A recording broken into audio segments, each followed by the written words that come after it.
Assalamualaikum dan selamat sejahtera semua. Okey, untuk hari ini cikgu akan ajar tentang tajuk berkenaan dengan ruang iaitu mencari perimeter. Okey, baik kita tengok dulu satu persatu apa yang kita maksudkan dengan perimeter.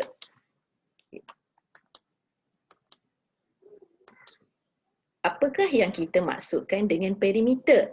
Okey, perimeter ini sebenarnya ialah ukuran keliling sesebuah bentuk. Okey, atau dalam bahasa mudahnya ukuran keliling ini ialah hasil tambah semua sisi luar sesebuah bentuk. Maksudnya bila kita ada satu-satu bentuk, contohnya segi empat tepat, okey, jadi kamu perlu tambahkan ke semua sisi di bahagian luar. Jadi itu yang kita katakan sebagai perimeter. Okey, kita pergi terus pada contoh yang pertama. Okey, bagaimana cara mengira perimeter? Okey, kita lihat pada contoh satu. Okey, tengok pada soalan.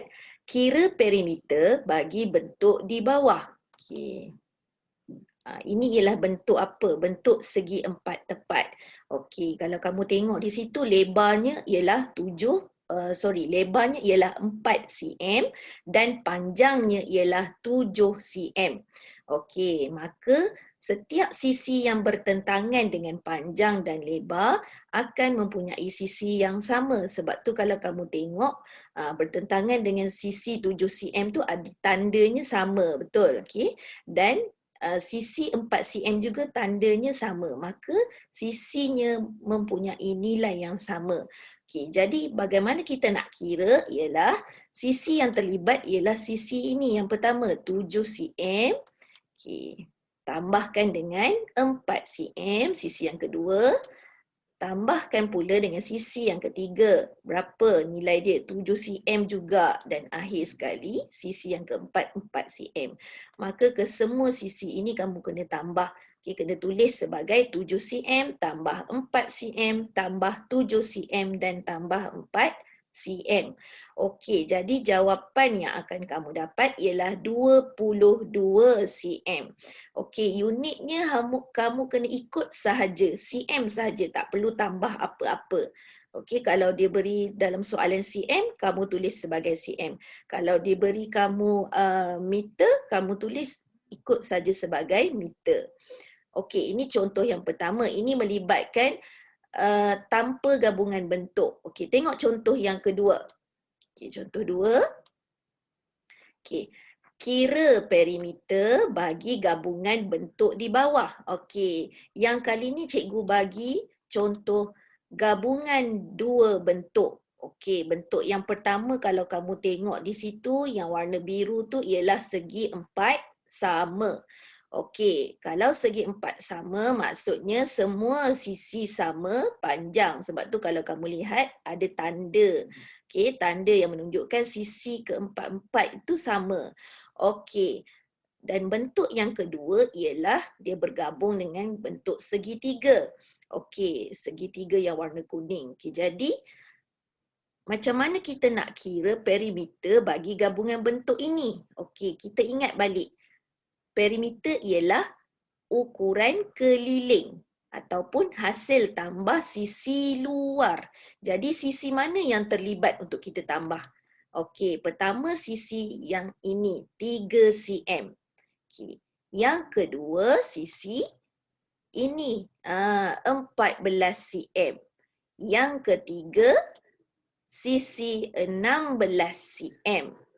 Yang keempat sisi 4 cm. Okey. Yang kelima sisi 3 cm. Sebab dia ada tanda yang sama kan. Okey, dan akhir sekali sisi 3 cm juga. Jadi kalau kamu tengok di situ, cikgu dah highlight kan sisi luar sahaja. Jadi yang sebelah dalam kamu tak perlu lagi tambah sebab itu gabungan bentuk dekat luar sahaja. Macam pagar lah, pagar luar rumah. Jadi kamu ingat pagar. Okey, jadi kita tambahkan semua nilai sisi yang tadi. Okey, cikgu alihkan sedikit. Okey, jadi 3 cm tambah 14 cm, tambah 16 cm, tambah 4 cm, tambah 3 cm dan tambah 3 cm. Jawapan yang akan kamu dapat ialah berapa? 43 cm. Jadi itulah jawapan untuk perimeter gabungan bentuk. Okey, ingat ya, bila bergabung kat luar saja, yang dalam tu kita tak perlu ambil. Okey, kita tengok pula pada contoh yang ketiga. Okey, kita pergi contoh ketiga. Okey, baik. Soalannya kita tengok. Kira perimeter bagi kawasan yang berlorek. Okey, kali ni kita nak tengok ada bentuk, kemudian yang berlorek. Maksudnya sebahagian saja kita nak cari perimeter macam mana.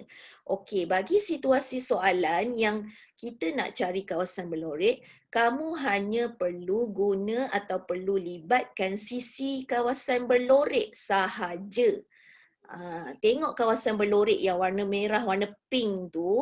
Okey, jadi sisi mana yang terlibat? Okey, kamu rasa sisi mana?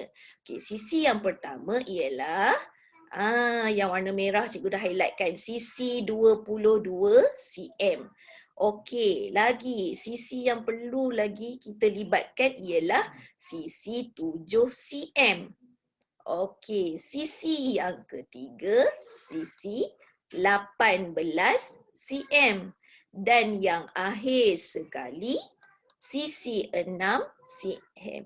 Okey, jadi kalau kamu tengok, itu ialah kawasan yang berlorek. Jadi, kamu cari sisi yang melibatkan kawasan berlorek sahaja. Yang tak terlibat, yang lain tu kamu tak perlu tambah. Okey. Jadi kena tengok pada bentuk soalan. Apa yang dia nak. Okey. Okey, jadi kamu tambahkan semua sisi-sisi tadi. Okey, 22 cm tambah 7 cm tambah 18 cm tambah 6 cm. Okey, sama dengan 53 cm. Okey. Jadi ada 3 bentuk soalan tadi yang saya kongsi dengan kamu. Okey, kalau gabungan 2 bentuk, kamu perlu cari semua sisi luar. Sama juga dengan gabungan dengan soalan yang tiada gabungan bentuk. Macam contoh pertama tadi, semuanya sisi luar. Dan kawasan berlorek pun sama. Okey, cuma kawasan berlorek kamu kena pilih kawasan yang terlibat sahaja. Dan unit, okey, untuk kamu tulis tak perlu tambah apa-apa selain unit cm itu sahaja. Okey, tengok pada soalan. Ya. Okey, jadi setakat ini saja perkongsian cikgu tentang mencari perimeter. Okey, diharap kamu faham dan boleh membantu kamu untuk menyelesaikan soalan-soalan berkaitan perimeter. Sekian, terima kasih.